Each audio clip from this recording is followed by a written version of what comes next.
I want to talk about the implacable force of evil in the life of Doeg. You have to turn to 1 Samuel 21 and 22 and then compare it to Psalm 52. So what's the story here?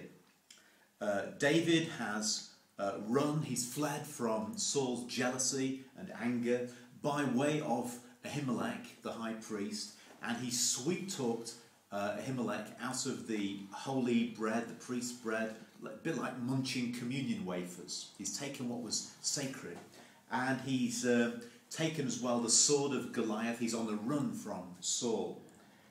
And he's seen by Doeg, and Doeg is Saul's chief herdsman, or sort of shepherd or something, and he is informed upon. Doeg tells Saul, to get some credit with Saul, that he's seen David on the run, and Saul goes berserk, as Saul did. But Doeg doesn't tell Saul that David had pretended to be on a secret mission from Saul, and that Ahimelech had been deceived by David. He doesn't pass that bit of information on. So armed with half a story, Saul goes crazy, orders all the priests killed, and when his own men refuse to do such a wicked thing, Doeg does it. And then not only that, but he goes on to slaughter the families of the priests and their children. So it's a bloodbath, it's awful. And David reflects on this in Psalm 52, and he shows remorse for the incident in 1 Samuel 22, verse 22. And he says, "When I saw Doeg there, I knew that something was going to happen, something bad was going to happen." And he said, "I'm responsible for this heartbreak." But when he's thinking about it in Psalm 52, he starts to reflect on what Doeg symbolises, really, what Doeg personifies, this implacable force of evil. You see it sometimes in dictators, or sort of like in ethnic cleansing. The power, the dreadful power of evil. And in Psalm 52, it seems to sum up, in a nutshell, the spirit of the one who comes. In John 10, the devil comes to steal and to kill and to destroy. It's that spirit, it's that same ethos. And so Psalm 52 starts like this: "Why do you boast about evil or about your evil deeds, you mighty hero? Why do you boast all day long, you who are a disgrace in the eyes of God? Why do you pride yourself in doing something that is evil?" I used to work in a prison, and I remember meeting this guy who was a career criminal, and he made a job really, of violent assaults on old ladies when they were collecting their pension. And that's pretty bad, isn't it? It's bad, but he gloried in it. And when he was talking to me, talking about like mugging an 86-year-old, he said that the phrase that he used to describe it was a good score. It was a good score. Why do you find pleasure in evil rather than in good? Why do you seek to triumph in the injury done to other people? And the reference is to somebody who is patting himself on the back for his success in injuring somebody else horribly. And the phrase, "O mighty man," is applied in the Old Testament. It's a common Hebrew phrase, and it's applied to heroes.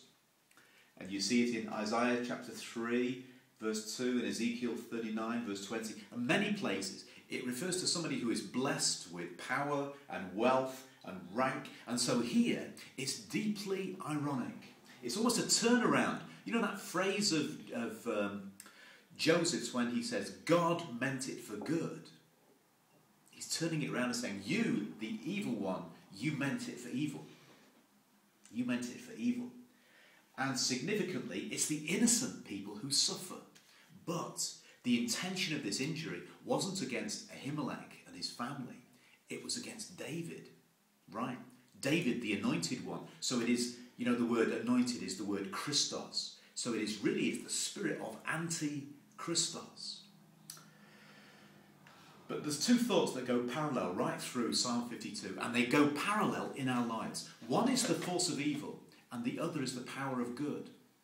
And David is saying, really, the wickedness of the wicked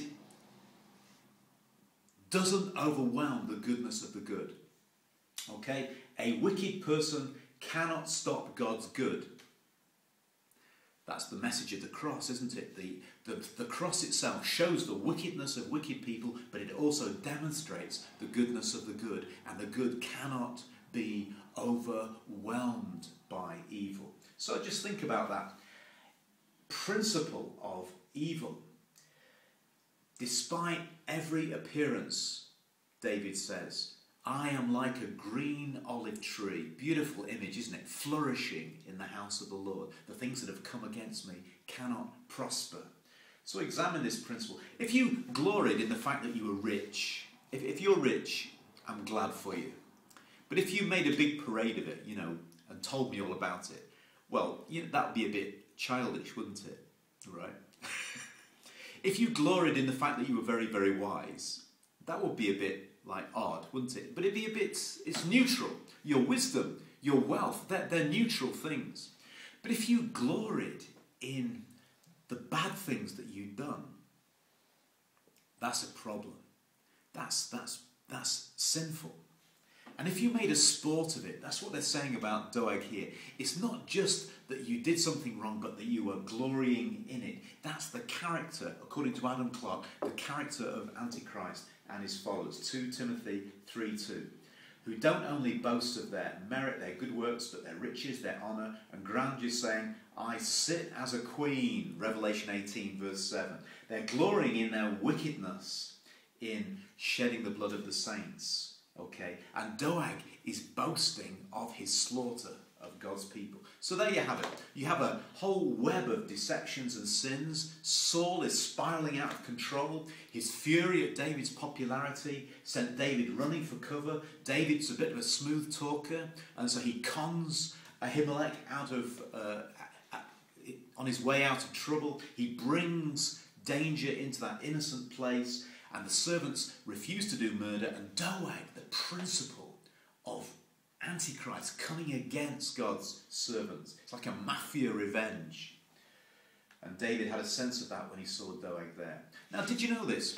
Doeg is a big deal in Jewish legend. Isn't that interesting? He is a kind of a superstar of evil, you might say. And most of those stories derive from this story. Why is that? It's because he demonstrates the spirit of what it's like when people take their stand against God. Okay, so the principle is the implacability of evil. But David says, the good will triumph. I am like a green olive tree in the house of the Lord. Amen. God bless.